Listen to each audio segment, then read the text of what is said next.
Welcome to Culture Screen, where we analyze culture through countdown.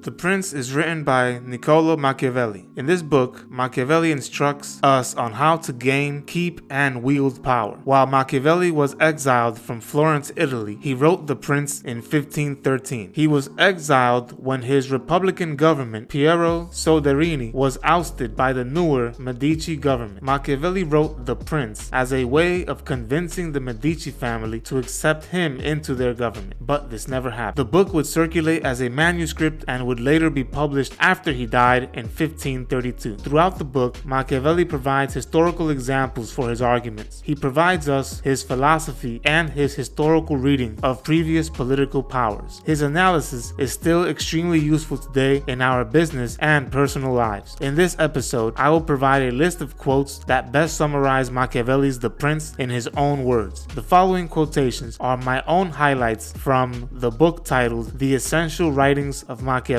edited and translated by Peter Constantine, published by the Modern Library on April 3, 2007. Chapter 3 is titled Of Mixed Principalities. Chapter 3. You cannot avoid offending those whose new ruler you are, even with the most powerful army. If you want to invade a state, you need the support of the people. One of the best and quickest solutions is for the new prince to go and live in his new state. This makes the possession more durable and secure. In short, men must either be flattered or eliminated, because a man will readily avenge a slight grievance, but not one that is truly severe. You must never allow this order to develop in an attempt to avoid war, as this way you are not escaping war, but simply postponing it to your own disadvantage. Chapter 6 is titled Of New Principalities Acquired Through Arms and Skill. The first quote reads, "Nothing is harder to do, more dubious to succeed at, or more dangerous to manage than making oneself a ruler and introducing a new order. This is because he who introduces the new order makes enemies of all those who have done well under the old, and finds only half-hearted defenders in the men who would do well under the new." Chapter 9 is titled Of the Civil Principality. Quote, "A prince who obtains a state with the help of the people maintains his position with less difficulty than a prince who acquires it with the help of the nobility, because in the latter case he is surrounded by men who consider themselves his equals, and whom he therefore cannot command or govern as he pleases. Therefore, a wise prince must find a way in which his citizens will consider him and the state to be indispensable in every circumstance and at all times. Then his citizens will always be faithful." Chapter 12 is titled Of the Different Types of Armies and or Mercenaries. Quote, "The primary foundation of all states, new, old, or mixed, is good laws and a good army. The army with which a prince defends his state is either his own, a mercenary army, an auxiliary army, or one that is a mix of these. The mercenary and auxiliary armies are useless and dangerous. The reason for this is that all that keeps mercenaries on the battlefield are the negligible wages you pay them, which are not sufficient to make them want to die for you. They are eager to be your soldiers as long as you are not at war." End quote. Chapter 13 is titled The Auxiliary Army, the Citizen Army, and the Army that combines the two. Quote, "An auxiliary army is also a worthless army. Such troops can be useful and good in themselves, but will almost always prove harmful to him who summons them. If this army loses, he ends up dissatisfied, and if it wins, he ends up its prisoner. For if you use auxiliary troops, the cards are stacked against you, since they are united under the command of an outsider. Wise princes have also avoided auxiliary troops and relied on their own. They have preferred defeat with their own army rather than victory with that of another, judging that a victory won with another's army is not a true victory." End quote. Chapter 14 of the prince's duties concerning the military. Quote, "A prince must therefore have no other thought or objective, nor dedicate himself to any other art but that of war, with its rules and discipline, because this is the only art suitable for a man who commands. As for action, he must not only keep his troops well trained and organized, but must also himself continuously go out hunting, keeping his body accustomed to hardship while learning the lay of the land, how the mountains rise and the valleys dip, how the plains lie, and the nature of the rivers and marshes. Chapter 18 is titled, Of the Need for Princes to Keep Their Word. Quote, there are two types of fighting, either with laws or with force. The first is peculiar to men, the second to beasts. But because the first way often does not suffice, one has to resort to the second. Nevertheless, a prince must be expert in using both. This has been taught to princes allegorically by ancient writers who tell us that Achilles and many other ancient princes were sent to Chiron the centaur to be raised and tutored. What this means is that the ancient princes, whose tutor was half man and half beast, learned to use both natures, neither of which can prevail without the other. Since a prince must know how to use the nature of the beast to his advantage, he must emulate both the fox and the lion, because a lion cannot defy a snare, while a fox cannot defy a pack of wolves. A prince must therefore be a fox to spot the snares, and a lion to overwhelm the wolves. The prince who models himself only on the lion does not grasp this, but a wise ruler cannot and should not keep his word when it would be to his disadvantage to do so, and when the reasons that made him give his word have disappeared. If all men were good, this rule would not stand, but as men are wicked and not prepared to keep their word to you, you have no need to keep your word to them. End quote. Chapter 19 is titled, Of How to Avoid Contempt and Hatred. Quote, hatred can be caused through good deeds as much as through bad. As I have said before, a prince who wants to maintain his state is often forced not to be good, because when the faction that you believe you need in order to rule is corrupt, whether it is the populace, the army, or the nobles, it is to your advantage to satisfy them, in which case good deeds are your enemy. End quote. Chapter 20 is titled, Of Whether Fortresses and Many Other Things Princes Create Every Day Are Useful. Quote, no new prince has ever disarmed his subjects. In fact, whenever a prince found his new subjects disarmed, he has always armed them, because when he does so, those arms become his. But when you start to disarm them, they take offense. You show that you mistrust them, either out of cowardice or because you have little faith in them, both of which opinions will generate hatred toward you. Because you cannot remain unarmed, you will then have to turn to a mercenary army, which is of the quality that I have already described. End quote. Chapter 21 is titled, Of What a Prince Should Do to Acquire Prestige. Quote, when someone does something in civil life that is extraordinarily good or bad, the prince should find a way to reward or punish this person that will be much talked about. Above all, a prince must endeavor in all his actions to give the impression of being a superior man of extraordinary intelligence. Here I would like to note that a prince should avoid forming an alliance with a power stronger than himself merely in order to attack another, unless, as I have said before, necessity compels him, because if that power wins, he will end up its prisoner, and princes must do their utmost to avoid ending up in another's power. End quote. Chapter 22 is titled, Of the Advisors of Princes. Quote, one can assess a prince's intelligence by looking at the men with whom he surrounds himself. There are three kinds of intelligence. One kind can understand on its own, the second can understand through others, and the third can understand neither on its own nor through others. The first kind is excellent, the second good enough, the third useless. There is a dependable method by which a prince can know his advisor. When the prince sees that the advisor is more intent on furthering his own interest than that of the prince, and that his actions aim to further his own goals, this advisor will never be a good one, and the prince will never be able to trust him. End quote. Chapter 23. Of the way in which flatterers must be avoided. Quote, the only way for a prince to guard himself from flattering adulation is to make it understood that he will not be offended if he is told the truth. Then again, however, if every man is free to tell him the truth at will, the prince quickly becomes a figure of contempt. Therefore, a prudent prince must approach the matter in an altogether different way. For his government, he must choose men who are wise and give them, and to nobody else, free rein to speak their mind, but only on matters on which he consults them. The prince must not listen to anyone other than these counselors, and he must carry out his decisions unyielding in what he has decided. Therefore, a prince must be prepared to take counsel, but only when he seeks counsel. End quote. Chapter 24. If one considers the rulers of our time in Italy who have lost their states, such as the King of Naples, the Duke of Milan, and others, one can discern a common military weakness, as I have already discussed at length. One will also observe that some of these rulers had the populace against them, and that others had the populace on their side but did not know how to protect themselves against the nobles. States that are powerful enough to send an army into battle can be lost only through such defects." End quote. Chapter 25 is titled "On the Extent to Which Fortune Yields Power in the Affairs of Men and How This is to be Resisted." Quote, "Nevertheless, fortune seems to be the arbiter of half our actions, but she does leave us the other half, or almost the other half, in order that our free will may prevail. Some will proceed cautiously, others recklessly, some with force, others with guile, some with patience, others rashly, and in each of those ways one can prevail. If we take two cautious men, one might attain his goal and the other not. Similarly, two men might succeed through entirely different routines of actions, one through caution, the other through recklessness. One cannot find a man prudent enough to be capable of adapting to these changes, because man cannot deviate from that to which nature inclines him." End quote.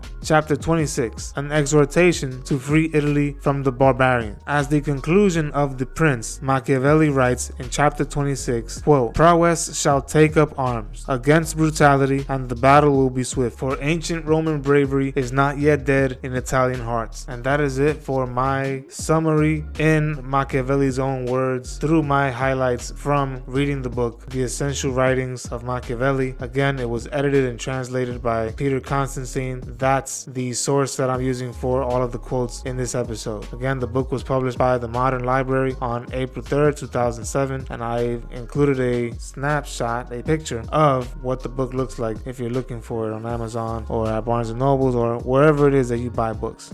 We upload new videos every week, so subscribe to our channel. Don't forget to hit the like button as well. Click the notification bell to be notified of when we upload these videos. See you on the next episode of Culture Stream.